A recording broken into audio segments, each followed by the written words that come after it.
नमस्कार बच्चों, स्वागत है आपका अपना यूट्यूब चैनल मैथ्स विद सुमन।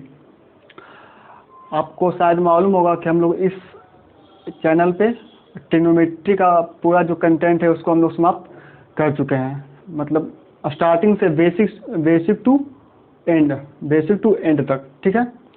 तो आई होप आप उन सारे वीडियो को देखे होंगे। तो आज हम लोग स्टार्ट कर रहे हैं रियल नंबर अभी हम लोग स्टार्ट कर रहे हैं और इसको हम लोग बिल्कुल आराम से धीरे धीरे समझकर पढ़ेंगे, ठीक है। इसमें पहले स्टार्टिंग में कुछ बेसिक टर्मोलॉजी है जिसको हम लोग इसका पहले उसके बारे में जानेंगे कि किसको क्या बोलते हैं एंड उसको किस तरह से डिफाइन कर सकते हैं और उसका मतलब क्या होता है, ठीक है। क्योंकि जब तक उसके बारे में नहीं जानेंगे तो आपको फिर आगे मतलब डाउट जैसा फील होगा, ठीक है। तो इसमें एक दो टर्म है। फर्स्ट है यूक्लिड डिवीजन लेमा। तो जैसे जो भी आपका ये टर्म आएगा, वर्ड आएगा, मैं उसका मतलब आपको बतलाते जाऊंगा, ठीक है। तो फर्स्ट आपका यूक्लिड डिवीजन लेमा। तो यूक्लिड डिवीजन लेमा में आपका इन यूक्लिड डिवीजन लेमा इसमें आपका ये जो यूक्लिड है ये तो साइंटिस्ट का नेम है एंड डिवीजन का मतलब होता है बच्चों रूल ऑफ डिवाइड। जो भाग का नियम आपका है। डिवीजन का मतलब होता है rule of divide and lemma का मतलब क्या होता है? लेमा का मतलब क्या होता है? ये तो आपका क्या है?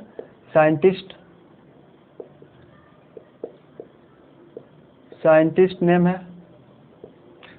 एंड ये आपका जो है रूल या process of divide, rule of, ये आपका रूल ऑफ डिवाइड हो गया बच्चों। एंड ये लेमा क्या है? लेमा आपका जो है वो प्रूवन स्टेटमेंट है। ये पहले से प्रूफ स्टेटमेंट है ये, ठीक है।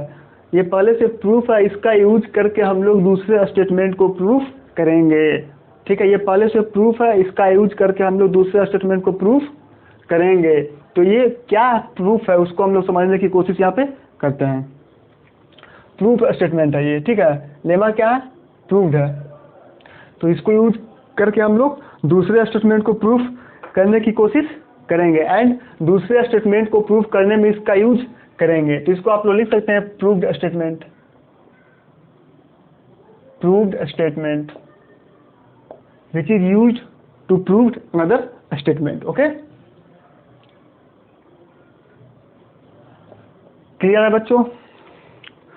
अब हम लोग इतना तो समझ गए कि ये यूक्लिड डिवीजन लेमा क्या है और ये क्या बोलने की कोशिश कर रहा है। तो अब हम लोग थोड़ा सा इस सब ये जो स्टेटमेंट, ये जो इतना वर्ड था यहाँ पे 3 वर्ड लिखा हुआ था, उसका थोड़ा सा यूज टू से हो गया, उससे थोड़ा सा फेमिलियर हो गए हैं। अब इसके बारे में थोड़ा बहुत आगे जानने की कोशिश करते हैं, ठीक है।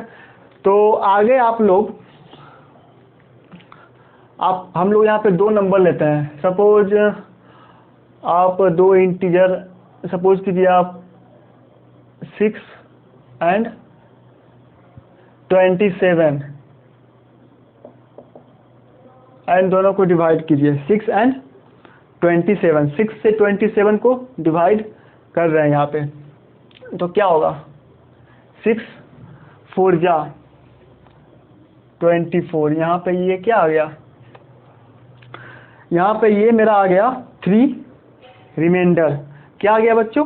3 रिमाइंडर, ठीक है। यहाँ पे मेरा आ गया 3 रिमाइंडर। अगर हम इसी 6 से अगर हम लोग इसी 6 से क्या करते हैं? 25 को डिवाइड करते हैं, 25 को। तो क्या आएगा बच्चों? रिमाइंडर 1। जब इसी 6 से हम लोग 25 को डिवाइड करते हैं तो रिमाइंडर आता है 1 एंड इसी 6 से हम लोग ये 25 है, फिर 26 को डिवाइड करते हैं तो यहाँ पे रिमाइंडर आता है 2 एंड 6 से 27 को 1 2 3 एंड 28 को अगर 6 से डिवाइड करते हैं बच्चों तो क्या आएगा रिमाइंडर 4 एंड 6 से 29 को डिवाइड करते हैं तो रिमाइंडर क्या आएगा बच्चों रिमाइंडर 5 एंड 6 से 30 को डिवाइड करते हैं तो रिमाइंडर क्या आएगा बच्चों देन रिमाइंडर इज 0। तो हम लोग यहाँ से क्या कंक्लूजन निकाल पाएंगे ये मैं आपको बतलाने की कोशिश कर रहा हूँ कि इसका मतलब क्या होता है। यहाँ से हम लोग क्या कंक्लूजन निकालेंगे, क्या यहाँ से हम लोग कंक्लूजन फाइंड आउट करेंगे। अगर हम लोग 6 से डिवाइड किए हैं तो 6 को क्या बोलेंगे डिवाइजर, 6 को क्या बोलेंगे डिवाइजर। और ये मेरा जो 27 किसको डिवाइड किए हैं 27 को यहाँ पे 25 को यहाँ पे 26 को यहाँ पे 28 को यहाँ पे 29 को। तो हम लोग यहाँ से क्या सीखेंगे मैं सिर्फ यहाँ पे आपको वही बतलाऊंगा, फिर आगे जो सीखना होगा उसको हम लोग आगे डिस्कस करेंगे।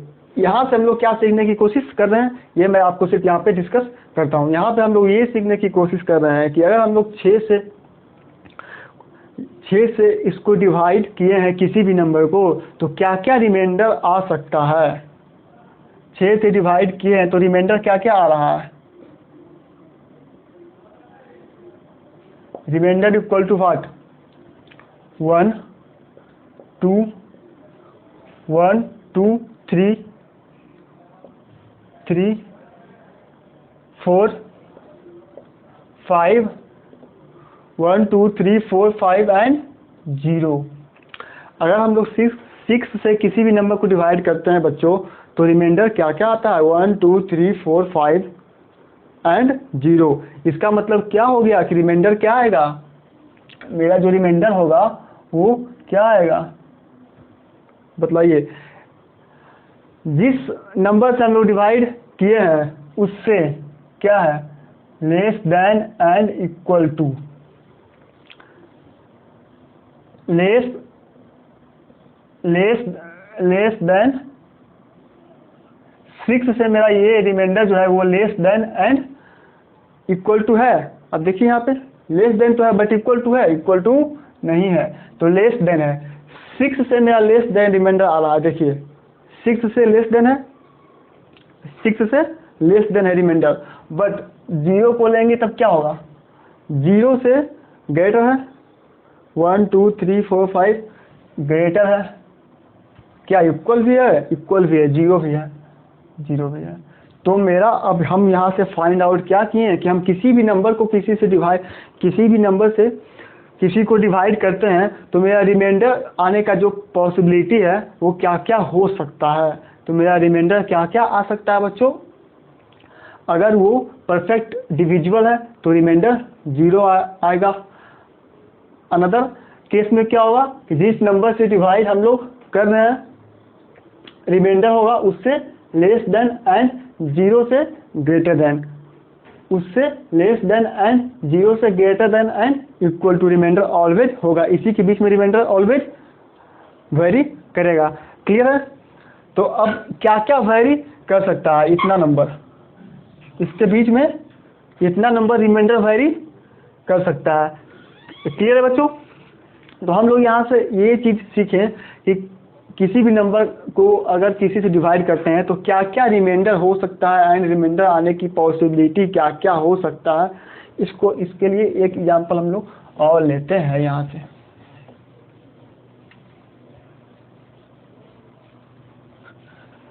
एक एग्जांपल हम लोग यहाँ से और लेते हैं इसी को बोलते हैं यूक्लिड डिवीजन लेमा। एक एग्जांपल और लेते हैं अगर आप किसी को 5 से डिवाइड करते हैं 21 को तो आपका यहाँ पे 1 रिमाइंडर आ गया। क्लियर है बच्चों। 5 से 22 को डिवाइड करते हैं तो यहाँ पे 2 रिमाइंडर आ गया एंड सो ऑन। क्या क्या आएगा रिमाइंडर 1 2 3 4 5 आएगा, नहीं 5 आएगा तो वो कैंसिल आउट हो जाएगा 1 टाइम्स में। 1 2 3 4 एंड 0, 1 2 3 4 एंड क्या आएगा बच्चों रिमाइंडर 0, जो कि क्या है रिमाइंडर यहाँ पे क्या क्या आ गया 5 से मेरा क्या होगा रिमाइंडर जो होगा वो 5 से लेस देन होगा, रिमाइंडर 5 से लेस देन होगा एंड ग्रेटर देन किससे 0 से एंड इक्वल टू भी है क्योंकि 0 भी रिमाइंडर आ सकता है। तो हम लोग का जो डिवाइजर होता है उससे ऑलवेज लेस देन होगा रिमाइंडर, ऑलवेज रिमाइंडर डिवाइजर से ऑलवेज लेस देन होगा। किसको डिवाइजर बोलते हैं, किसको डिविडेंट बोलते हैं, किसको क्यूसेंट बोलते हैं, किसको रिमाइंडर, ये हम लोग फिर आगे डिस्कशन इसका करेंगे। यहाँ पे हम लोग सिर्फ रिमाइंडर के बारे में पढ़ रहे हैं कि रिमाइंडर क्या क्या, रिमाइंडर का पॉसिबिलिटी क्या क्या हो सकता है। ओके, तो ये आपको अब क्लियर हो गया होगा कि यूक्लिड डिवीजन लेमा में आपको क्या मतलब प्रूफ इसमें है, क्या इसमें इसका प्रूफ स्टेटमेंट है, ये इसका यही स्टेटमेंट प्रूफ है, यूक्लिड डिवीजन लेमा का यही आपका स्टेटमेंट प्रूफ है। ठीक है, तो अब हम लोग अगला नेक्स्ट अपना जो टॉपिक है उसको समझने की कोशिश करते हैं। तो यहाँ पे आप ये चीज़ समझ गए होंगे कि हम लोग किसी भी इंटीजर से एक नंबर से दूसरे नंबर को डिवाइड करते हैं तो उसमें रिमाइंडर आने की पॉसिबिलिटी क्या क्या हो सकता है। एंड आपका जो नेक्स्ट टॉपिक है वो है बच्चों Euclid division algorithm. Euclid division algorithm, Euclid division algorithm. तो सेम थिंग यहाँ भी है, ये आपका साइंटिफिक नेम मैं उस टाइम लिखा था तो इस टाइम मैं नहीं लिखूंगा, आप पेपर एंड पेन लेके बैठे होंगे, आई होप मैं ऐसा उम्मीद करता हूँ। ठीक है, पेपर एंड पेन लेके बैठेंगे तो आपको अधिक से अधिक समझ में आएगा। क्लियर है बच्चों, यूक्लिड डिवीजन एल्गोरिथम, एल्गोरिथम का मतलब क्या होता है, एल्गोरिथम का मतलब क्या होता है, well defined step, well defined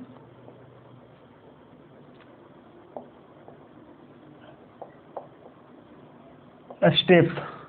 algorithm का मतलब क्या होता है बच्चों, वेल डिफाइंड स्टेप्स, वो पहले से डिफाइन है। मतलब वेल डिफाइंड का मतलब क्या होता है, जो चीजें पहले से डिफाइन है, वेल डिफाइंड स्टेप्स। तो इसके क्या क्या स्टेप्स है उसके बारे में हम लोग सीखने की कोशिश करेंगे। ये वेल एल्गोरिथम का मतलब होता है वेल डिफाइंड स्टेप्स, पहले से ये लॉजिकल है, डिफाइन है, परिभाषित है, तो इसको हम लोग वेल डिफाइंड स्टेप्स बोलते हैं। एंड ये आपका साइंटिस्ट नेम हो गया, ये आपका रूल ऑफ डिवीजन हो गया। तो एल्गोरिथम में हम लोग क्या पढ़ते हैं, इसमें हम लोग दो नंबर का HCF कैसे फाइंड आउट करना है,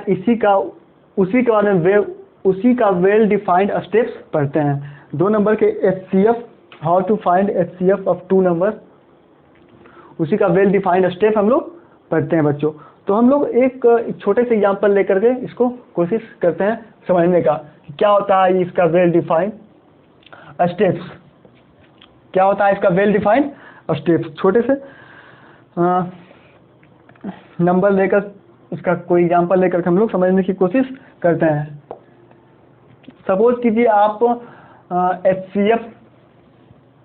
HCF हम लोग को निकालना है। फर्स्ट ऑफ ऑल हम लोग HCF के बारे में यहाँ पे जान रहे हैं तो थोड़ा सा HCF का फुल फॉर्म भी मालूम होनी चाहिए। इसका फुल फॉर्म क्या होता है, highest common factor, highest common factor. क्या होता है बच्चों इसका full form, highest common factor.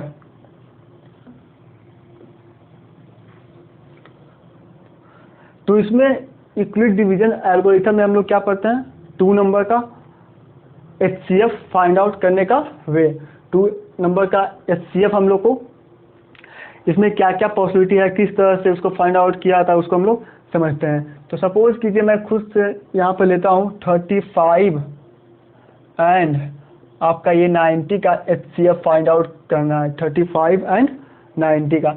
तो 35 से हम लोग मतलब क्या हो गया 90/35, इसको इस तरह से समझेंगे। तो 35 से हम लोग 90 को डिवाइड करते हैं, तो क्या करेंगे 35 2 जा 70 हो गया आपका, यहाँ पे 20 आ गया, फिर 20 से आप 35 यहाँ पे ये वाला लिखोगे एंड 120 हो गया यहाँ पे 15, फिर यहाँ पे 20 लिखोगे,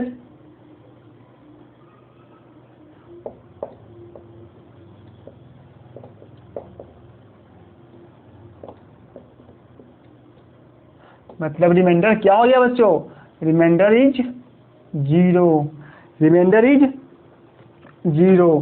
तो अब हम लोग यहाँ से क्या कंक्लूजन फाइंड आउट करेंगे, क्या कंक्लूजन यहाँ से निकालेंगे, इसको हम लोग यहाँ से समझते हैं कि एल्गोरिथम का क्या वेल डिफाइंड स्टेप्स होते हैं, उसको किस तरह से हम लोग डिफाइन करते हैं। देखिए इस 90 को हम लोग यहाँ पे लिख सकते हैं 35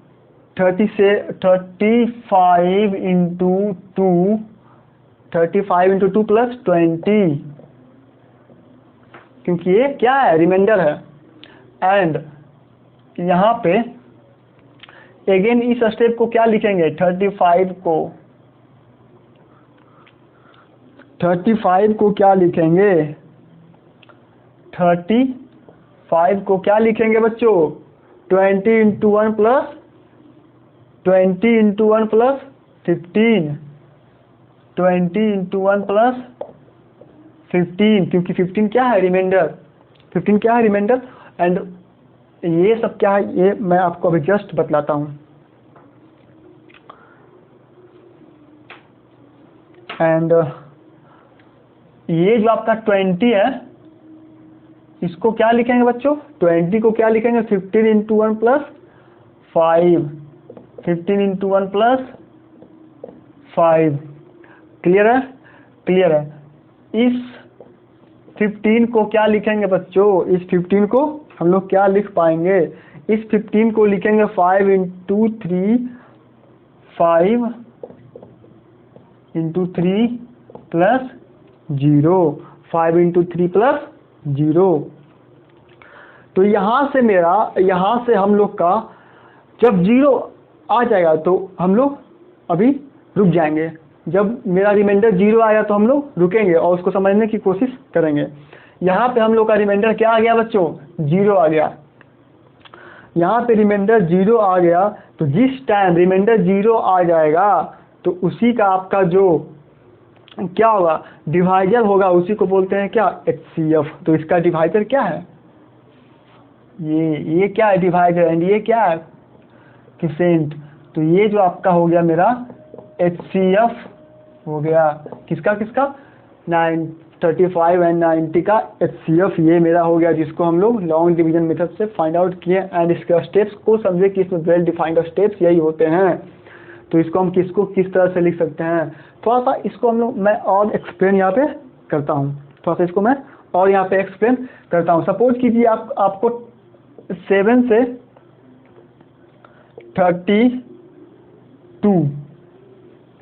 32 को डिवाइड करना है, ठीक है। तो 4 टाइम्स में आएगा ये 28, क्या आ गया बच्चों 4 आ गया।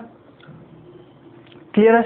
तो इस 32 को हम लोग क्या लिख पाएंगे, इस 32 को हम लोग क्या लिखेंगे 7 into 4 plus 7 into 4 plus 4, 7 into 4 plus 4। इस 32 को तो हम लोग यही लिखेंगे, इस 32 को हम लोग यही लिखेंगे।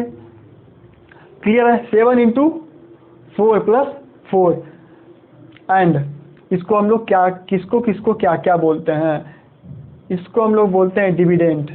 क्या बोलते हैं डिविडेंड। एंड ये जो मेरा नंबर है जिसे हम लोग डिवाइड करते हैं इसको बोलते हैं डिवाइजर। एंड इसको बोलते हैं क्यूसेंट, QUTIENT क्यूसेंट।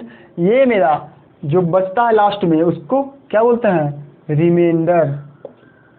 जिनको ये नहीं मालूम है ये थोड़ा सा आप लिख लीजिए, उसके बाद इसको समझने की कोशिश कीजिए। क्लियर है बच्चों? तो मैं इसको थोड़ा सा और आपको यहाँ पे एक्सप्लेन करता हूँ। ये जो स्टेप है इसको मैं अभी यहाँ पे रहने देता हूँ, एक और प्रॉब्लम एक और इस टाइप का एग्जाम्पल लेकर के मैं आपको समझाऊंगा। अदरवाइज ये आपको समझ में आया होगा। तो हम लोग बिल्कुल आराम से समझने की कोशिश कर रहे हैं यहाँ पे। तो किसको किसको क्या क्या बोलते हैं ये आपको समझ में आ गया। अब ये 32 कहाँ से आया? सपोज कीजिए यहाँ पे ये 7 है, यहाँ पे कुछ नहीं है, माइनस हम लोग 28 किए तो ये 4 आ गया, एंड यहाँ पे 4 है तो यहाँ पे इस नंबर को लाने के लिए क्या करेंगे, 7 × 4 प्लस 4, रिमाइंडर क्या होता है, ऐड होता है, तो 7 4 जा 28 प्लस 4 क्या 32। क्लियर है बच्चों? तो 32 को भी तो हम लोग इस टाइप से लिख सकते हैं। अब क्लियर हो गया ये कहाँ से आया और किसको किसको क्या बोलते हैं। ये आपका हो गया, ये आपका हो गया डिवाइजर, जो कि यहाँ पे मल्टीप्लाई होता है क्यूसेंट से। क्लियर है? ये आपका हो गया डिविडेंड, एंड ये आपका हो गया रिमाइंडर। तो dividend equal to divisor into quotient plus remainder. ठीक है? डिविडेंड इक्वल टू क्या होता है बच्चों, divisor into quotient plus remainder. आप चाहेंगे तो इसको भी लिख सकते हैं कि dividend equal to divisor into quotient plus divisor into quotient plus remainder. आप चाहें तो इसको नोट डाउन कर सकते हैं। क्लियर है? तो यहाँ तक हम लोग बिल्कुल आराम से समझने की कोशिश किए हैं किसको क्या बोलते हैं एंड कहाँ कहाँ से कौन कौन सा स्टेप आता है। ठीक है?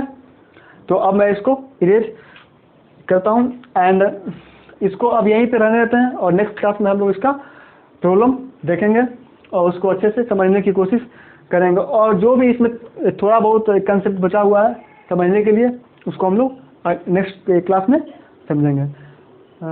So thanks for watching this guys and have a great day.